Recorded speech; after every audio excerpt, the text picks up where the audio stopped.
I don't normally show the sort of production crafts that we output for sale, focusing instead on just the stuff I think is really cool.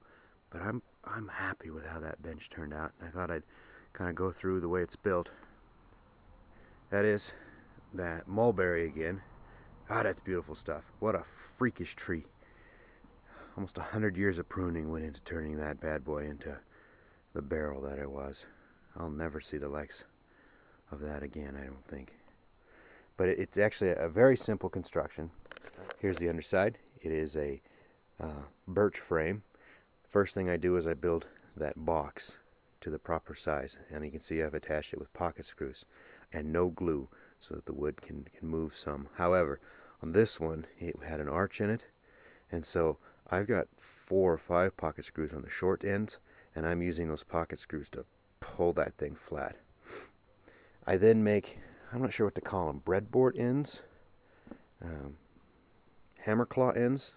Anyways, you use these feet and you make the cutout in it so that it only makes contact at as small a point as really possible, because otherwise you'll increase your rocking. And of course, the part that I cut out then becomes the gusset, and so those are securely attached to the frame itself. The gusset is glued in place between the legs and the seat there, and that creates an incredibly strong, very simple, very fast bench leg setup. I mean, it's worked great for me. You notice that I make my legs a little wider than necessary, and I hold them to the back. Oops, I forgot to take those pencil lines out. Oh well, it's too late now. I hold them to the back, and then you can see I put a little chamfer there to clean it up. That is because when people sit on it, most of the weight is going to the rear. You want it to actually pick up the rear of your bench. So on this one, obviously I'm working with much stronger wood, and so I can take advantage of that.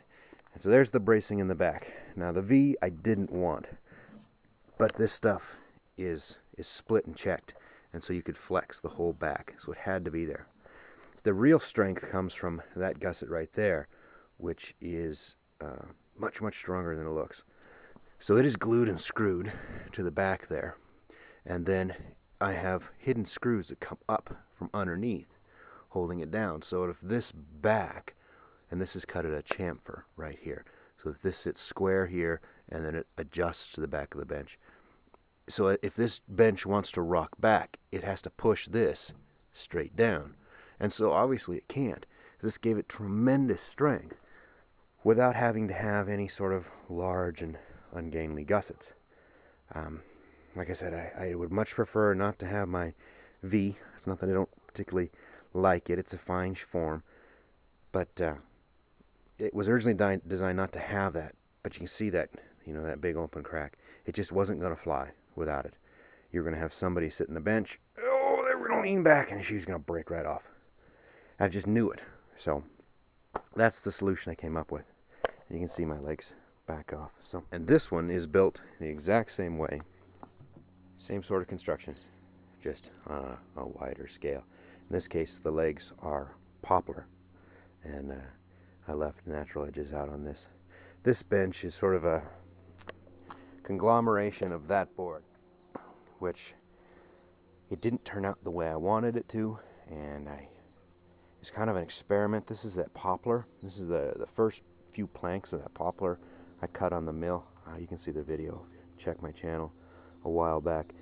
It's neat stuff. When it was wet, I mean, this thing would have weighed a ton, and then now that it's dry, it's like balsa wood. So it's weird. It's got some decent grain, and yet it's soft. So it's kind of funny. Anyways, I tried to fill these pockets, and it's just sort of a little bit of an experiment, and that's where I learned that poplar foams. And so you can see the foaming that took place there. Well, you can't have that in a table. So that point I stopped, because had I gone back and checked it that night, had I known it was going to foam, I could have just waved the torch over it. It would have been gone. But I didn't think it would foam. I didn't think about it foaming, and so I thought, well, I don't want to lose the piece entirely, so turn it into a bench. This is yellow pine that we cut. I am not a fan of my bracing, but it had to do with how strong the poplar was and the fact that I didn't have any bracing in the back. I think even if I had done the bracing in the back, that I'll show you on that one, it still wouldn't have been good enough. The poplar, I don't know, it wasn't holding screws quite well. It's interesting stuff, and I'm going to have to do some more experimenting. But I think what this desk taught me is it's just not going to be anything that needs any strength at all. Yeah, like I said, normally I don't show this stuff, but I'm pretty darn proud of that one. That one is neat. And I thought I might share how I build these simple things. And this was knocked out in, less than a day, and I still expect to get 250 after we're done dickering for it. And 250 for a single day's work is good. Now, I understand that I didn't have to pay for the materials because I have the mill, but still, I only get 250 here in Podunk, Montana. Yeah, I know that in California you get 4 or 5 for something like that, and I don't know what you get on the East Coast. So that is my basic bench base. You make the little notch there. The notch becomes the gussets. It's very economical as far as wood goes, and it is incredibly strong. Thanks for watching.